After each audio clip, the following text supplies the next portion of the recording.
करीब यही है ये गांव खेड़ा और उस गांव का ये घर जहां 24 अगस्त 1908 को अमर शहीद शिवराम हरि राजगुरु का जन्म हुआ था। एक साधारण परिवार में जन्म लेने वाले इस बालक का नाम इतिहास के पन्नों में स्वर्ण अक्षरों में लिखा गया।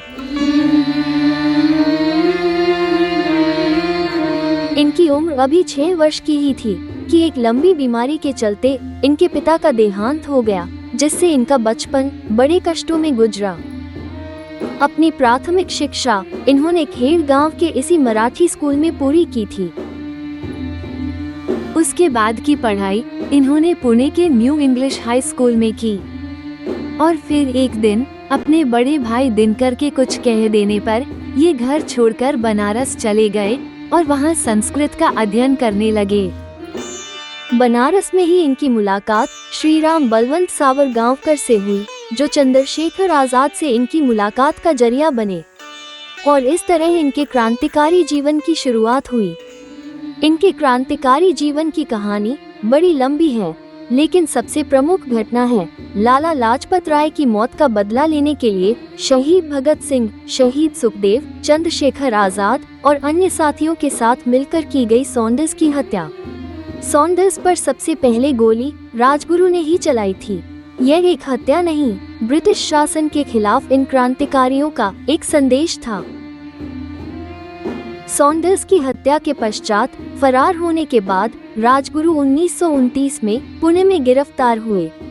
उसी केस में अंग्रेजी सरकार द्वारा इन्हें भगत सिंह और सुखदेव के साथ फांसी की सजा दी गई थी और 23 मार्च 1931 को भारत माँ के इन सपूतों ने हंसते हुए फांसी को गले लगाया और देश के लिए अमर हो गए। हमारे मुल्क की आज़ादी के लिए अपनी जान देने वाले शहीदों का हम पर इतना एहसान है कि अगर हम 7 जन्म भी ले लें तो वो एहसान उतारा नहीं जा सकता। लेकिन हम लोग क्या कर रहे हैं? उनके लिए कुछ भी नहीं कर रहे हैं। कम से कम उनको याद तो कर सकते हैं। उनके जो जन्म स्थान है या उनका जो श्रद्धांजलि जहाँ पे उन्होंने अपना अंतिम संस्कार जहाँ पे हुआ वहाँ तो जा सकते हैं। इतना तो कर ही सकते हैं। मैंने ना एक कहानी पढ़ी थी अपना सुधा कृष्णमूर्ति जी की। वो कहानी ना मेरे दिलो दिमाग में छप के रह गई। ऐसी छप गई है कि मैं उसको भूल नहीं पा रहा हूँ। उस कहानी में क्या था कि वो कहीं रसिया गई हुई थी और एक गार्डन में बैठी थी अकेले, का साथ में उनका कोई वहीं का एक रसियन कोई बुजुर्ग बैठा हुआ था। तो सडनली उन्होंने देखा कि सामने एक बिल्डिंग थी, मतलब चर्च जैसी बिल्डिंग उनको नज़र आ रही थी। तो कुछ एक नया शादीशुदा जोड़ा अपने कुछ लोगों के साथ में वहाँ पे आया और उस बिल्डिंग के अंदर चला गया। उन्हें लगा कि शायद वो चर्च होगी, वो अपना कोई धर्म स्थान होगा जहाँ पे ये लोग, जैसा कि हमारे लोगों में भी होता है कि भाई हम शादी के बाद या किसी भी अच्छे काम के बाद हम मंदिर में जाते हैं, अपना मत्था टेकने जाते हैं। उनको भी ऐसा ही महसूस हुआ कि वो भी शायद इसी सिलसिले में वहाँ गए होंगे।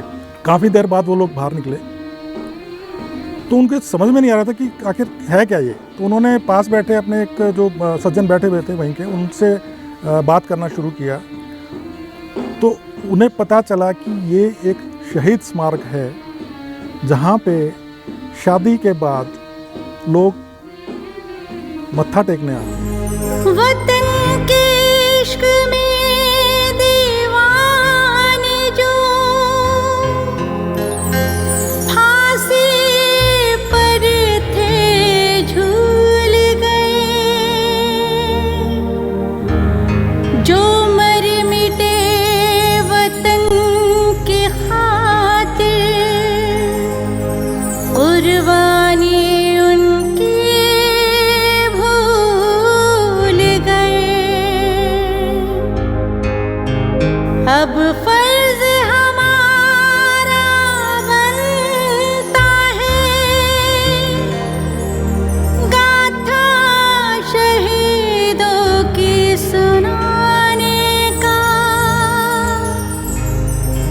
फांसी को चूमा था जिसने, नस्लों को अपनी बताने का।